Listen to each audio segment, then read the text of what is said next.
E aí pessoal, tudo bem? Bom, estou aqui para a gente dar sequência às nossas aulas de JavaScript do zero, ou programação do zero. E hoje eu vou ensinar vocês o que são condicionais, o nosso if-else que a gente utiliza para tudo na programação, e também o que são os operadores lógicos e os operadores aritméticos, quais são as diferenças entre eles, como que a gente utiliza eles. Então fica comigo até o final do vídeo que ele está recheado de conteúdo para você que está aprendendo a programar agora. Então, sem mais delongas, bora pro vídeo.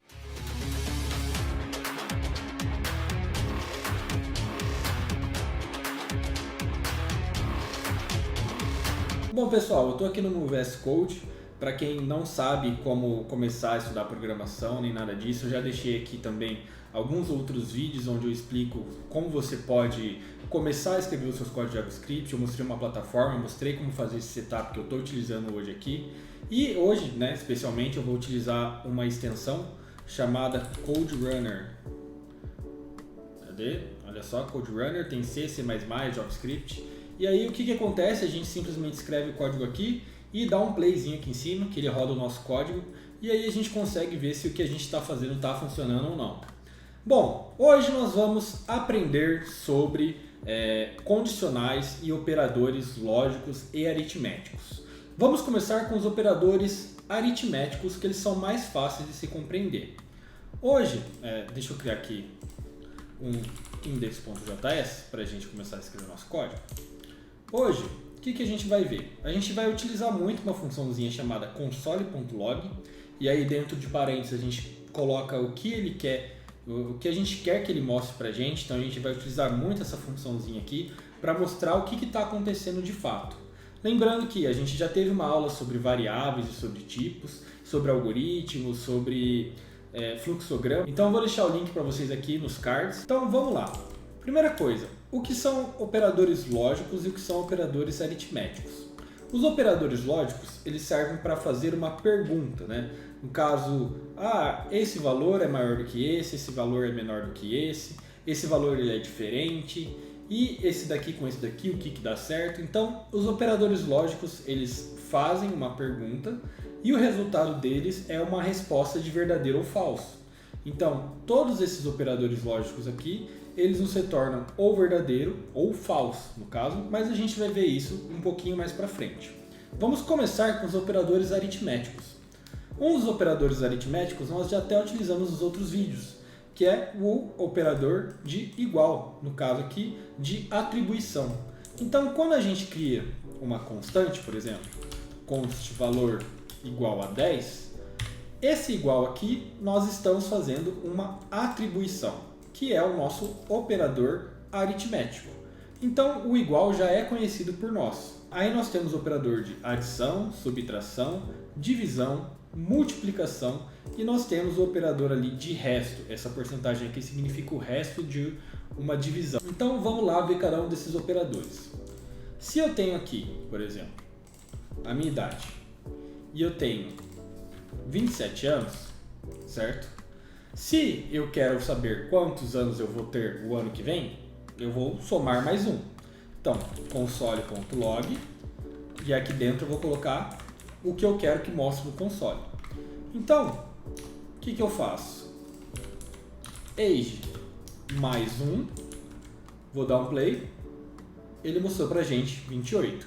Então, esse é o operador da soma, o operador da adição.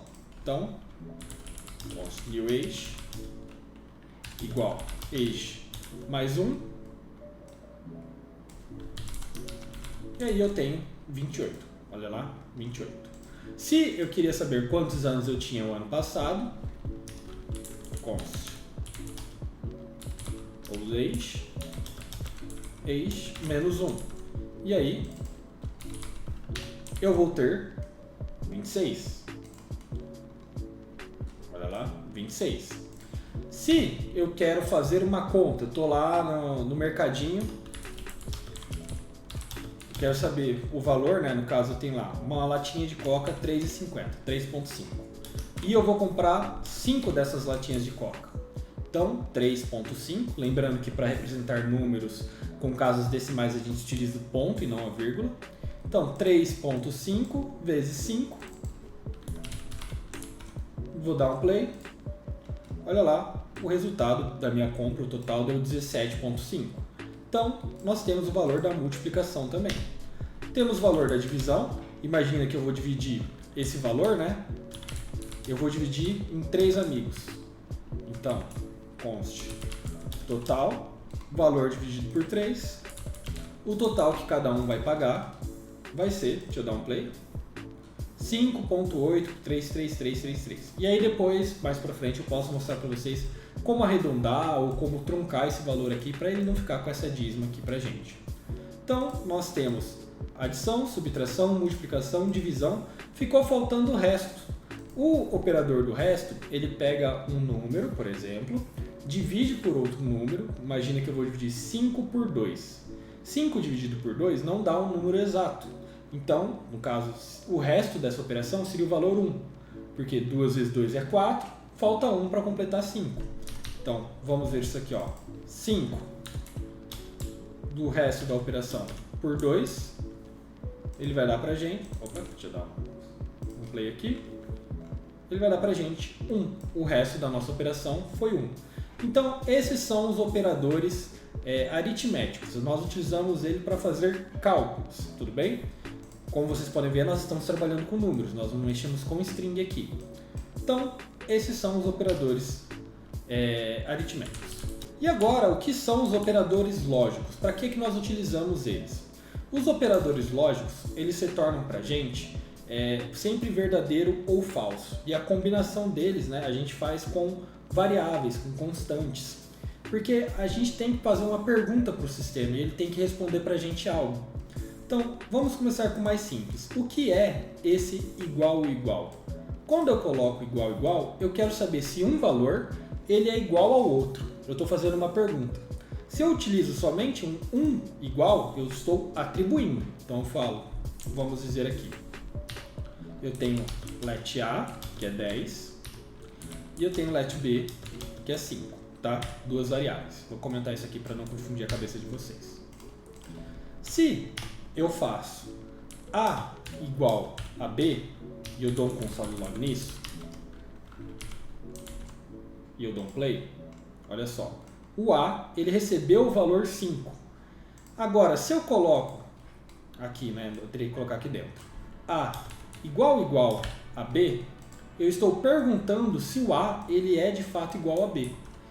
Deixa eu dar um play aqui. Deixa eu dar um play aqui em tudo. Olha só, true, ele retornou para mim verdade. Porque aqui em cima eu fiz a atribuição. Deixa eu tirar essa atribuição. Deixa eu dar um play novamente. Olha lá, false. Porque o A tem um valor que é diferente do valor de B. Então, os operadores lógicos, eles se tornam para a gente sempre verdadeiro ou falso. E essa é a diferença dos operadores aritméticos. Olha só, eu fiz o caso do igual igual. Então, A é igual a B? Falso. Eles não são iguais. E agora se eu perguntar se A é diferente de B? Vou dar um play aqui novamente. Aí sim é verdade, porque 5 ele é diferente de 10. Então isso serve para a gente fazer perguntas no nosso código. E quando que a gente utiliza essas perguntas? Quando a gente tem algo, quando a gente precisa fazer uma ramificação. Por exemplo, imagina que o nosso código ali, eu tenho lá a minha idade, const age igual 27 anos. E aí, eu estou fazendo venda de bebida alcoólica no meu site. Eu preciso saber se a idade do cara que eu estou vendendo, ela é maior de 18 anos, ou se ela é maior ou igual a 18 anos. Porque senão eu não posso vender para ele. Então, como que eu faço essa pergunta, essa ramificação no meu código?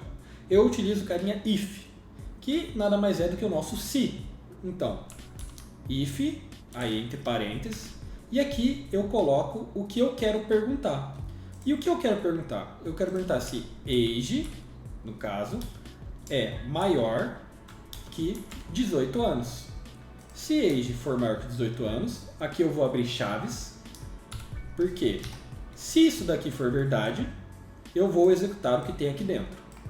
Tudo bem? Se isso aqui for falso, eu não vou executar o que tem aqui dentro. Então, console.log, e aqui eu vou colocar um pode comprar. Olha só. Vou dar um play, deixa eu comentar isso aqui novamente. Dei um play aqui, Olha só, ele está me dizendo pode comprar, porque a minha idade é maior que 18 anos. E agora, se eu tivesse 18 anos, o que ele falaria para mim? Não falou nada. Por quê? Porque eu perguntei só se ele é maior de 18 anos. Mas quando você tem 18 anos, você já pode comprar. Então, a pergunta aqui não é só maior. É se isso aqui é maior ou igual. Então, eu utilizo o símbolo maior e o símbolo de igual. E aqui a minha fonte ela faz essa formatação para mim. Então, se eu vou rodar agora o nosso programa, ele vai dizer que agora sim eu posso comprar, porque eu coloquei a condição certa ali. Então, o bloco de código if, ele serve para a gente fazer uma pergunta. E tudo que estiver dentro dele aqui, tudo que estiver dentro dele, vai ser executado se a resposta for true, ou se for verdadeira. Caso essa resposta não seja verdadeira, ele vai vir e vai pular esse bloco de código aqui dentro das nossas chaves. Então, console.log, compra finalizada. Salvei, vou rodar aqui, olha só, pode comprar, compra finalizada. Se eu for menor de idade, tiver 9 anos, der um play, olha lá, ele vai ir para compra finalizada, mas ele não passou pelo pode comprar, porque a nossa resposta é falsa. E aqui entra o outro carinha que a gente tem, que é o else. Se o if ele é o se, né? O if ele é igual ao nosso se, que a gente está fazendo uma pergunta, a gente tem logo depois dele, lembrando que o else tem que vir depois do if, não posso ter um else sem um if. O else, aí abre chaves também, ele é o nosso se não. Então, se isso aqui for verdade, ele executa isso aqui. Se não for verdade, ele executa isso daqui. Então, caso nossa idade aqui seja menor do que 18 anos, a gente fala console.log.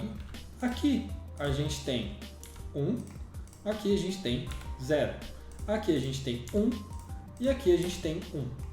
Esse 0 e 1 é a representação para a gente de verdadeiro ou falso. Ou seja, nessa condição aqui que a gente tem dois elementos. Esse daqui para a gente é o A e esse daqui para a gente é o B. Se o A é falso e o B é falso, qual que é o resultado disso para a gente? O resultado disso para a gente é 0, é falso, ele não entra no if. Se o meu A é 0, ou seja, ele é falso, e o meu B é verdadeiro, para a gente isso aqui também é um 0, porque ele não vai entrar no if. Se o A ele é verdadeiro e o B ele é falso, isso daqui para a gente também é 0, porque ele não vai entrar no if. Agora, se o A é verdadeiro e o B é verdadeiro, então aí sim ele vai entrar no if, porque as duas condições estão sendo satisfeitas. Desse mesmo jeito que a gente tem a tabela verdade do AB com o E comercial, a gente tem também com o OU. O OU são essas duas pipes aqui. Se eu vier aqui, eu coloco ele dessa maneira assim, uma seguida da outra, tudo bem?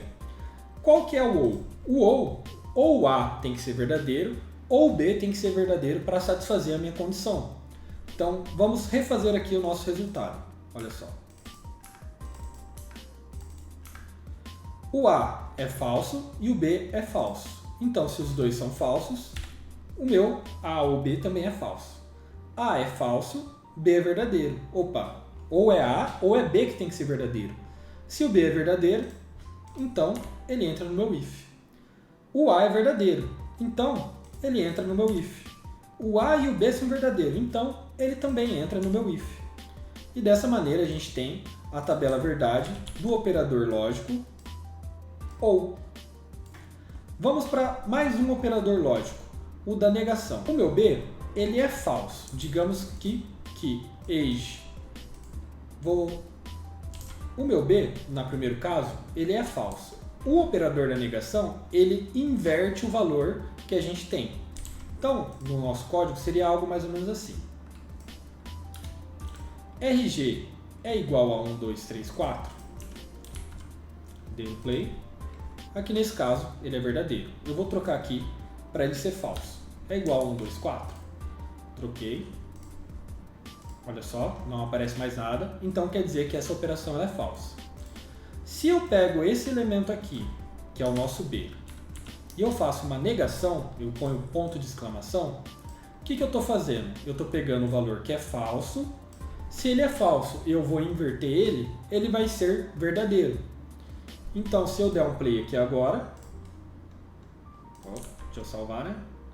Dei um play, ele vai dizer que eu posso comprar, porque eu peguei uma operação que era falsa, neguei ela, então ela virou verdadeira, e aí ele entra no meu if. Então, o B negado, a negação de B, é verdadeiro. Opa, deixa eu pegar aqui. Verdadeiro. Se o meu B for verdadeiro, ele vai virar falso. Então, se eu voltar no meu código, se isso aqui for verdadeiro, ele vai mudar para falso. Olha só, ele não me mostrou nada, porque ele não entrou nesse if. Então, nós temos a tabela verdade da negação. Lembrando que a gente já viu o operador de igual, a gente já viu o operador diferente, menor, maior, igual, mas todos esses operadores lógicos, eles se tornam para a gente ou true ou false. Não tem nenhuma outra coisa depois disso. E, obviamente, a gente pode misturar todos esses tipos de operação dentro de um if. E aqui eu estou negando um RG, mas aí depois eu posso fazer um B comercial, que a idade tem que ser menor do que, sei lá, 90 anos, senão você não pode vender para alguém menor de 90 anos. E também a idade ela tem que ser maior ou igual a 18 anos. E sei lá, ou o meu RG ele tem que ser especial e o valor dele tem que ser XX ou algo assim. Então, esses tipos de operações a gente pode concatenar elas. No caso, essa operação grandona aqui que a gente colocou, o que vai acontecer? Ele vai fazer o seguinte, olha só. Meu RG, ele é 1, 2, 3, 4, ele é diferente de 1, 2, 3, 4, porque a gente está negando. Ele é diferente de 1, 2, 3, 4. Beleza. A idade, ela é menor do que 90 anos? E depois, a idade é maior do que 18 anos? Então, qual que é a condição que a gente está fazendo? O RG, ele tem que ser diferente de 1, 2, 3, 4 e tem que ser alguém na faixa etária entre os 18 e os 90 anos. Ou, caso tudo isso aqui não seja satisfeito, o nosso RG tem que ter as duas letras X. Então esse é o poder dos operadores lógicos que a gente tem e do if-else para o nosso código. Então pensem bem, estudem bem essa parte, porque isso a gente utiliza em tudo na nossa programação. Isso é a base, é o alicerce para as coisas que a gente vem fazendo com a programação. Até o pessoal usou que a inteligência artificial nada mais é do que um if-else muito complexo, vários ifs e vários else. E meio que está certo, sabe? Porque isso daqui, no final das contas, é isso que define o que o nosso código vai fazer. Se ele vai seguir por um caminho ou se ele vai seguir por outro. Então, pessoal, eu sei que é um conteúdo um pouco mais extenso, é um pouco mais complicado essa questão dos operadores lógicos, mas eu espero que tenha conseguido ensinar vocês um pouco sobre isso. Nas próximas aulas a gente vai ver um pouco mais sobre os conteúdos mais avançados, então eu recomendo vocês a treinar a utilização do if-else. Podem até utilizar aquele exemplo que eu dei para vocês dos fluxogramas, lá tem os códigos com os if-else já resolvidos para vocês poderem validar suas respostas. Vou deixar também o card aqui para o vídeo e o link do repositório na descrição. Espero que vocês tenham gostado desse vídeo. Muito obrigado pelo seu tempo. Valeu!